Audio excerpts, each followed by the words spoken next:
నియోజకవర్గాలకు సంబంధించినటువంటి అనేటువంటి వార్తలు కూడా వస్తున్నాయి. ఎంపీలుగా మంత్రులు పోతున్నారు, మంత్రులుగా ఉన్నటువంటి వాళ్ళు స్థానాలు చలనం జరుగుతున్నటువంటి పరిస్థితి. కొంతమందికి సర్వేల్లో లేవనే టికెట్లు ఇవ్వలేని పరిస్థితి కూడా కనపడుతుంది. దాంతో వాళ్ళు కూడా పక్క చూపులు చూస్తున్నారు. పార్టీకి వ్యతిరేకంగా మాట్లాడిన వాళ్ళపై సస్పెన్షన్ వేట్లు వేస్తున్నారు. ఇక మరోవైపున కాంగ్రెస్ కూడా యాక్టివ్ కావడానికి అన్ని ప్రయత్నాలు మొదలుపెట్టింది. సమావేశాలు నిర్వహిస్తున్నటువంటి పరిస్థితి కనపడుతుంది. షర్మిల చేరిక తర్వాత వాళ్ళు కూడా కొంత ఆశాజనకంగా ముందుకు కదిలే పరిస్థితి ఉంటుంది. ఈ నేపథ్యంలో రాజకీయ సమీకరణలు రోజు రోజుకి వేగంగా ఆంధ్రప్రదేశ్ రాజకీయాల్లో వేగంగా మార్పులు జరుపులు జరుపుకుంటున్న పరిస్థితి కనపడుతుంది. డిబేట్లోకి వెళ్లే ముందు ఒకసారి వివరాలు ఏంటో చూద్దాం.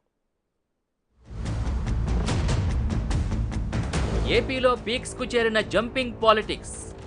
వైసీపీలోకి కేసినేని, జనసేనలోకి అంబటి రాయుడు.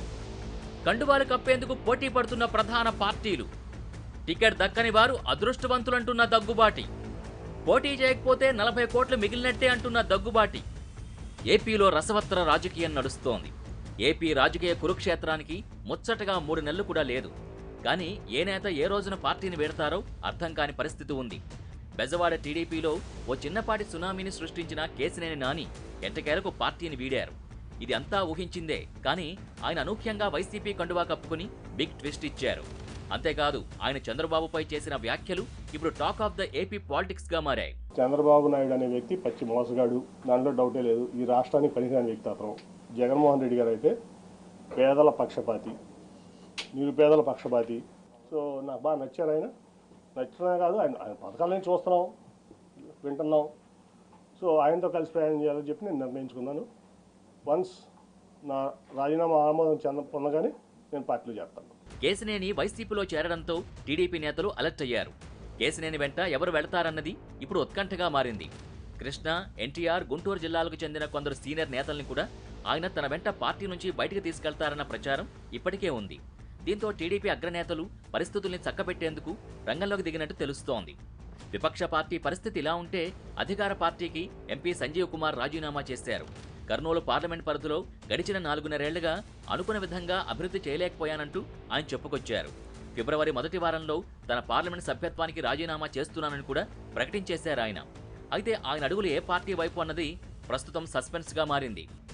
నేను గత 4-5 రోజుల నుంచి కూడా ఇంట్రాస్పెక్షన్ చేసుకొని తర్వాత దేవాలయానికి నేను గత 4.5 సంవత్సరాల్లో నా ప్రజలకు నేను ఏం హామీ ఇచ్చి ఎన్నుకోబడ్డాను, నేను ఏం చేశాను, మరి ప్రజలకు నేను సమాధానం చెప్పాను అని ఒకసారి ఇంట్రాస్పెక్షన్ చేసుకుంటే నేను నా పరిధిలో చాలా సాధించాను. మెడికల్ ఫీల్డ్లో కానివ్వండి, నేషన్ హైవేస్ అండ్ రైల్వేస్ అనేది సాధించాను. ఇంకా చాలా సాధించాలనుకున్నా కూడా 100%లో కేవలం 10% సాధించుకోగలిగాను. ఇక పిచ్చును వీడి పాలిటిక్స్ లోకి ఎంట్రీ ఇచ్చిన మాజీ క్రికెటర్ అంబటి రాయుడు మరో యూటర్న్ తీసుకున్నారు. ఆయన అనూహ్యంగా జనసేన అధ్యక్షుడు పవన్ కళ్యాణ్తో భేటీ అయ్యారు. దాదాపుగా 2.5 గంటల పాటు సేనాంతో చర్చలు జరిపిన రాయుడు మీడియాతో మాట్లాడకుండానే అక్కడి నుంచి వెళ్లిపోయారు. ఆయన జనసేనలో చేరడం ఖాయమైపోయిందని తెలుస్తోంది. అయితే వైసీపీలో పట్టుమని 10 రోజుల పాటు నిలకడగా ఉండలేని అంబటి తాను క్రికెట్ లీగ్లో ఆడేందుకే వైసీపీకి రాజీనామా చేశానంటూ ప్రకటించారు. అలాంటి రాయుడు ఇప్పుడు జనసేన వైపు చూడడం కాస్త ఆశ్చర్యంగా ఉంది. ఏపీలో జంపింగ్ జపాంగులు కొనసాగుతుంటే దగ్గుబాటి వెంకటేశ్వరరావు మాత్రం సంచలన వ్యాఖ్యలు చేశారు. ఈసారి ఎన్నికల్లో టికెట్ రానివారు అదృష్టవంతులు అన్నారు. ఇప్పుడున్న పరిస్థితుల్లో 30 నుంచి 40 కోట్లు ఖర్చు పెట్టి గెలిచినా ఎమ్మెల్యేలు సంపాదించుకునేది శూన్యమన్నారు. టికెట్ రాని ఎమ్మెల్యేలు, ఎంపీలు తన దృష్టిలో చాలా అదృష్టవంతులని చెప్పారు. ఎమ్మెల్యేలు, ఎంపీల్ని ఉత్సవ విగ్రహాలుగా చేసి సంపదంతా పార్టీ అధిపతుల వద్దకు చేర్చుకుంటున్నారని, ఎమ్మెల్యేలకు ఇప్పుడు ప్రజాసేవ చేసే అవకాశం లేదన్నారు దగ్గుబాటి. గౌరవప్రదంగా ఉండేటటువంటి అవకాశం లేనటువంటి విధంగా భావిస్తా ఉన్నాం. డబ్బు 5 సంవత్సరాలు గెలిచిన తర్వాత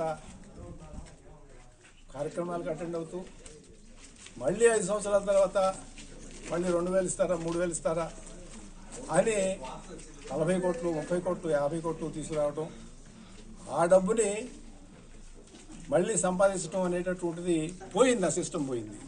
ఎందుకు నిలబడాలి? కాబట్టి ఓడిపోయినాడు అక్కడ ఏడుస్తాడు, గెలిచినాడు ఇంటికి పోయి ఏడుస్తాడు. ఇది పరిస్థితి. ఎవరికైతే టికెట్ రాదో వాళ్ళు నిజంగా అదృష్టవంతులు అని చెప్పి నేను మనస్ఫూర్తిగా భావిస్తూ భగవంతుడు ఈ నిజమైనటువంటి ప్రజాప్రతినిధులు కాపాడమని చెప్పి ప్రజల కోసం పోరాడేటువంటి వాళ్ళని ఇటువంటి అవకాశాన్ని ఇచ్చి బయటికి పంపించమని చెప్పి భగవంతుడు ప్రార్థిస్తూ కలుగుతుంది. ప్రస్తుత రాజకీయాలకు ఎంత దూరంగా ఉంటే అంత మంచిదంటూ దగ్గుబాటి వేదాంతం చెప్తున్నా ఇతర పార్టీల నేతలు మాత్రం ఎన్నికల్లో గెలుపు కోసం వ్యూహ రచనలోనూ తొడగొట్టడంలోనూ విమర్శల జడివాన కురిపించడంలోనూ బిజీగా ఉన్నారు. ఇదే అంశంపై మనతో చర్చలో పాల్గొనేందుకు దీపక్ రెడ్డి గారు, టీడీపీ